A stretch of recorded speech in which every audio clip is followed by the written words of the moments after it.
Jeigu turi tinklalapį ar planuoji jį turėti, būtinai pažiūrėk šį video iki galo, nes šis sprendimas man sutaupė tūkstančius, sutaupys ir tau. Pradėsiu nuo to, jog pagaliau šviesai išvydo mano puslapis, kuriame beje tu gali patikrinti visus mano top įrankius, kuriuos aš naudoju. Todėl gali užsukti į puslapį, jame rasti interaktyvius blokelius, kurie yra suskirstyti pagal kategorijas. Būtinai išbandyk šios įrankius.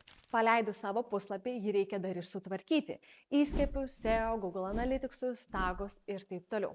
Tikrai to nedarysiu be dirbtinio intelekto pagalbos, tad prisijungiau su AI agentais ir paprašiau išanalizuoti visko, ko dar trūksta. Jis prisijungė prie mano WordPress'o, išanalizavo visus puslapius, visus įskiepius ir gavau aiškę analizę, ką pašalinti, ką įdiegti. Pavyzdžiui, pirmas dalykas, kurį jisai iškart pasakė, tai sujungti Google Analytics ir Google tagus. Negi tai darysiu pati, tad žinoma paprašiau tai atlikti jo.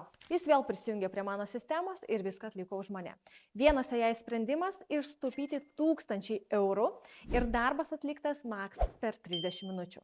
Kaip jums šios visos galimybės?